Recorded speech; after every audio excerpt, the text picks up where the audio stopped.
everyone. Welcome to Mental Health Bites. In this podcast, we'll cover a timely topic related to psychology, answer one of your burning questions, and leave you with a practical tip to improve your mental wellness every single day. Let's dive right in to the timely topic of the day.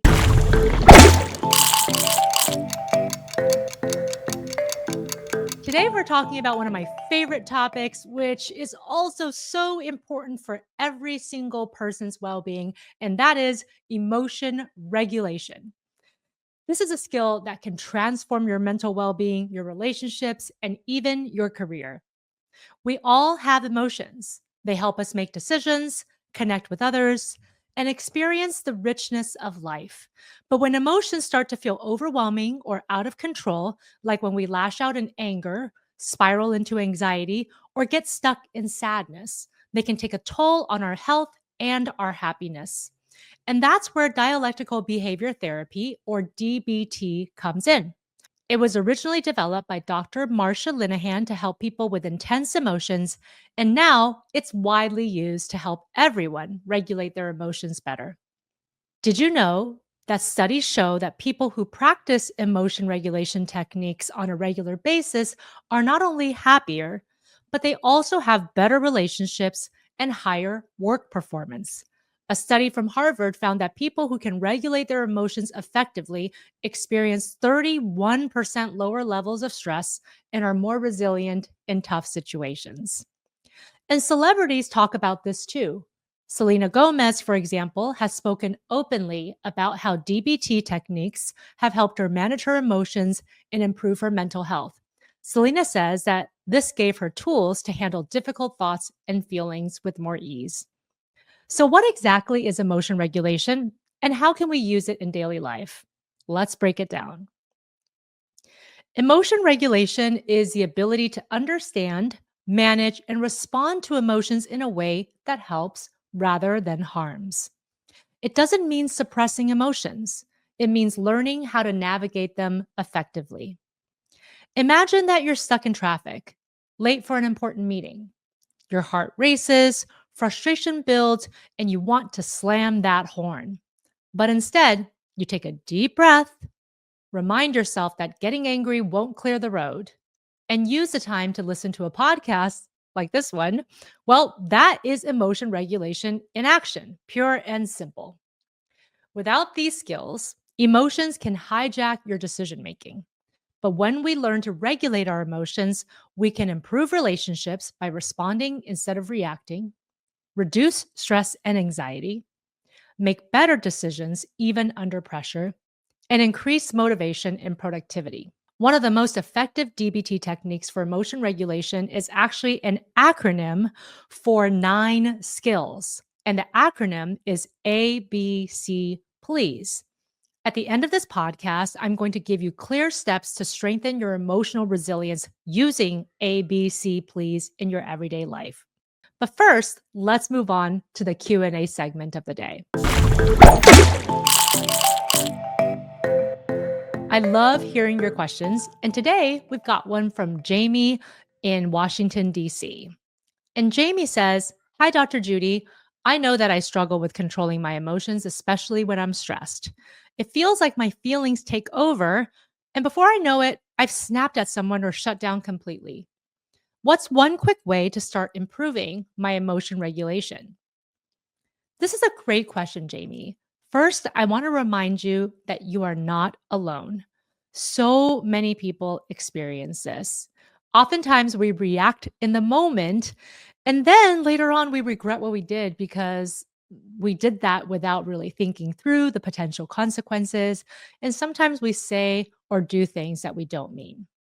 Later on, we'll be talking about the acronym of ABC, please, which is a fundamental set of skills that really help you to hone your emotion regulation. But in the moment, I really like another acronym for another set of steps. And this acronym is called FAST. The FAST skill is an important component for communication because in the moment, in a heated moment, it allows you to maintain your self respect and requires you to be truthful about problems, even if you are tactful and thoughtful about how you frame them, and not to sacrifice your values or integrity. I think oftentimes when we do something in the heat of the moment, it's because we're reacting to something that might be a past experience, maybe even some emotional baggage, or because something really hit a nerve because it is an important part of our value system. So if you stick to this acronym FAST in those situations, it will allow you to not compromise the things that are most important to you, but still react in a more thoughtful manner that you're not going to regret later. So FAST stands for be fair, no apologies, stick to values, and be truthful. So, first, the F is for be fair. Be fair to yourself and to the other person. Remember to validate your own feelings and wishes, as well as the feelings and wishes of the other person you're in conflict with. A stands for no apologies, or otherwise, don't over apologize. So don't apologize for making a request or sticking to something that's important to you. Don't apologize for having an opinion or just simply for disagreeing. Don't look ashamed. Don't have your posture be slumped over with your eyes and your head down. Don't invalidate yourself, and make sure that the other person knows that this is a serious issue or problem that you want to tackle together. S stands for stick to values. Don't sell out your values or integrity for reasons that aren't that important. Be clear on what you believe is the most important or valued way of thinking and acting, and stick to that. Sometimes in the moment, we'll say, oh, okay, we'll just let this one go, or we might act passive aggressively, but actually, it really means a lot to us. So make sure you don't compromise your values. And finally, T stands for be truthful. Don't lie. Don't even try to cover things over with a small white lie. Don't act helpless when you're not. Don't exaggerate or make up excuses. Just simply state the issue as it is. I hope that this technique will help you to navigate some of these challenging situations where in the moment you might feel like doing one thing, but later on you know that you're going to regret the consequences. I really like this powerful method because it allows you to use a quick acronym to really know what's important and to filter through the ones that are not, and to be able to solve conflicts with more confidence. I hope that was helpful for you, Jamie, and let me know how it goes. Now, let's move on to the practical tip of the day. Today, we're going to talk about ABC Please. This is a set of habits that helps you to regulate emotions by strengthening your mental and physical well being. First, A stands for accumulate positive experiences. Build a life that includes positive moments so you have emotional reserves to draw from. Here's the practical tip to do this. Each day, do one small thing that brings you joy, whether it's watching a funny video, texting a friend, or taking a walk outside. Even 5 minutes of positivity can help shift your emotional state. Next, B stands for build mastery. This is all about feeling competent and in control, which reduces emotional vulnerability overall. Here's your practical tip. Choose one skill, big or small, that you can practice every day, like improving your cooking, learning a new language, or even getting better at a work-related task. Progress boosts confidence and emotional stability. C stands for cope ahead. Prepare for emotionally difficult situations before they happen. Here's your practical tip. If you know you'll be in a tough conversation or stressful situation, mentally rehearse how you want to respond. Visualize yourself handling it calmly. This reduces reactivity when the moment arrives. Remember that fast tip that I gave Jamie earlier in our Q&A segment. Now let's move on to the please skills. These focus on taking care of your body because when your body feels off, your emotions can spiral more easily. So P stands for treat physical illness. As I mentioned, your body does affect your emotions. Unmanaged physical health issues can worsen mood shifts. So here's your practical tip. Schedule that doctor's appointment you've been putting off and make sure you're addressing physical health concerns. L stands for balanced eating. Hunger or poor nutrition can make emotions way more intense. So, the practical tip is to eat regular, healthful, balanced meals with proteins, healthy fats, and fiber to stabilize your energy and mood. E stands for get enough sleep. And that is all about quality sleep. Lack of quality sleep makes it much harder to regulate your emotions and increases your irritability. So you're more likely to be set off quicker.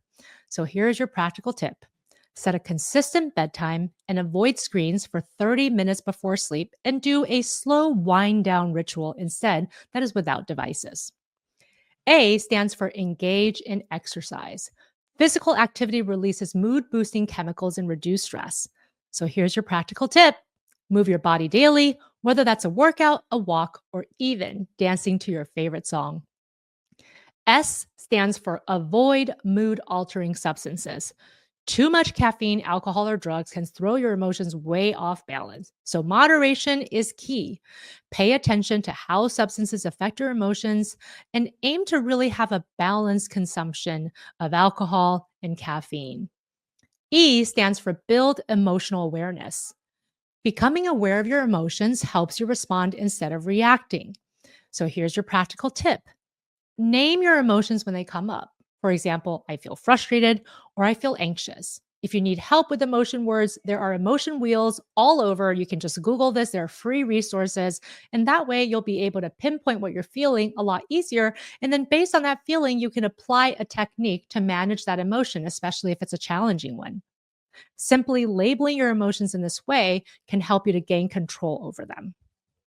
There you have it, the ABC please method for mastering emotion regulation.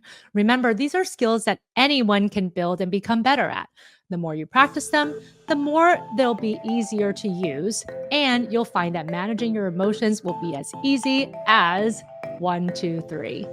Thank you so much for tuning into Mental Health Bites with me. If you enjoyed this video, there's plenty more where that came from. Make sure to hit the subscribe button and click the bell icon so you never miss an update.